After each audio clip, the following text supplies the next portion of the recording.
गाँव के लोग आज भी धराशायी हो रहे हैं। तो अब कोई किसी का गढ़ नहीं रहेगा, गढ़ जनता का रहेगा। जनता लोकतंत्र में शासन कौन बनेगा, इसीलिए जनता ही तय करेगी और कोई किसी का गढ़ नहीं रहेगा। गढ़ सिकंदर का भी था, गढ़ तमाम शहंशाहों को था। आज वो गढ़ मिट्टी के भीतर है, क्योंकि समय सबसे बलवान होता है, समय सबसे मूल्यवान होता है। गढ़ किसी का नहीं होता है, जनता का आशीर्वाद सर्वोपरि होता है। अगर वो जनता के साथ जुड़ के काम करते हैं तो एक नए नवेले लड़कों को यहाँ आने के लिए आवश्यकता ही नहीं पड़ती। जयराम मैं तो पहली बार सिल्ली की धरती में आते हैं और सिल्ली का विधायक जो वर्तमान में कमियाँ को भी निकालते हैं, और रांची में जो मॉल है उसका भी इंगित करना चाह रहे हैं। इंगित यही करेंगे, हमने कुछ स्पेशल इंगित नहीं किया, ये जनता की राय है। इनके जो नेताजी विधायक जी चुन के जाते हैं वो जाके शहरों में अपार्टमेंट में उनकी भागीदारी होती है, दुकानों में बड़े बड़े दुकानों में भागीदारी होती है। भैया आप चुने गए हैं यहाँ की जनता के लिए, आप बात कीजिए यहाँ की जनता के लिए, ठीक है। उस दरमियान आप अपने आप को उतना बनाइए जितना जनता समझ सके कि हाँ ये जेन्युइन है।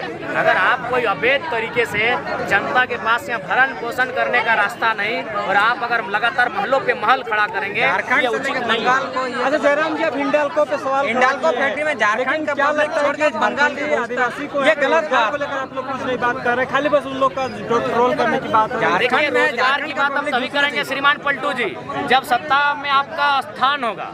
जब तक अब सत्ता में आपका स्थान नहीं, ऐसा नहीं कि हम लोग रोजगार नहीं दिलाए हैं। लगभग अगर हम लोग गिनने जाएंगे तो लगभग 1300 के आसपास हम लोग लड़ के लोगों को रोजगार दिलाए हैं। अगर मुआवजा की बात कीजिएगा, जैसे चोट में, डेथ में, एक्सीडेंट में हम लोग को लगता है 17 करोड़ पार हो चुका है। तो हम लोग का जो हैसियत है, जो क्षमता है, उसके अनुसार काम कर रहे हैं। लेकिन आप चाहते हैं कि इन तमाम जो बड़ी बड़ी कंपनियां उनसे सीधा टकराने के लिए तो आपके 2-4 लोगों को सत्ता में आसीन होगा।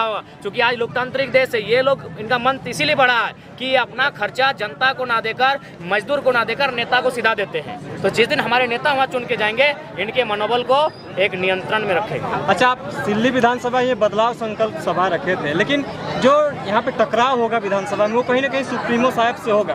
कितना सक्षम हो पाइएगा जेबीके से जो कैंडिडेट होंगे? देखिए स्वीकार है कि जो सुप्रीमो साहब हैं वो 25 वर्ष पुराने राजनेता हैं, पूरे पके हुए चावल हैं और हर तरह से संपन्न हैं। लेकिन जब हम लोग युद्ध में आ ही गए हैं तो सामने कौन खड़ा है?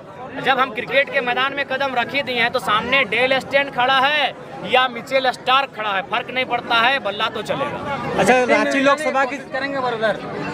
देखिए सबसे पहला बात है, हम लोग आए हैं सामाजिक न्याय को स्थापित करने के लिए, हम किसी का बुरा करने नहीं आए हैं। लोकतांत्रिक व्यवस्था में चूंकि एक नेता के पास अवसर होता है जनता का भला करने का, अगर वो नहीं कर रहे हैं तो वहाँ से उनको पदमुक्त करने आए हैं। उसको एक क्वेश्चन, यस, आपके पास मतलब जो विधायक में बैठे हुए हैं उसको हटाने का कोशिश नहीं, 90% उसके डर से आपके पास मतलब आपके जो अच्छा जयराम जी सभा कर रहे हैं ना, जयराम जी पहुंच नहीं पा रहा है। जैसे चंपा सोरेन की बात करें तो लगभग 3 महीना उनका और कार्यकाल रहता, लेकिन इस पर हेमंत सोरेन जो अपना कुर्सी। देखिए आदरणीय हेमंत दादा जब जेल गए थे तो एक अच्छा मैसेज दिए थे, हीरो बने थे, लेकिन बाहर आते ही उन्होंने अपने ग्राफ को डाउन किया है, अपने स्वार्थ की नीति को दर्शाया है कि स्वार्थ कर रहे हैं, क्या होता है।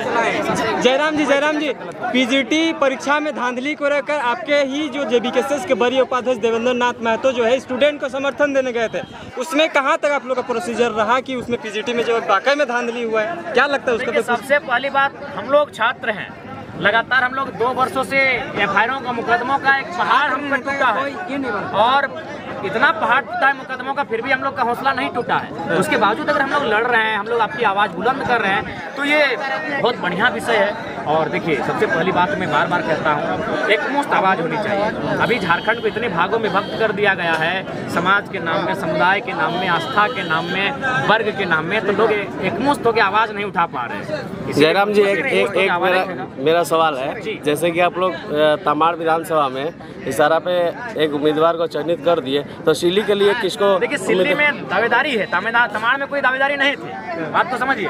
तो जहाँ दावेदारी नहीं रहेगी हम लोग वहाँ सुविधा होगी उम्मीदवार के नाम की घोषणा करने में। सिल्ली में दावेदारी है और सिल्ली वाले खुद तय करेंगे कि यहाँ से विधानसभा का प्रतिनिधित्व किनको सौंपने जा रहे हैं, तो हम लोग तो सिल्ली वालों को छोड़ अगर ये आपके लिए समर्थन जरूर करेंगे, आप जरूर कंडे भैया रुक जाइए ना, रुक मत।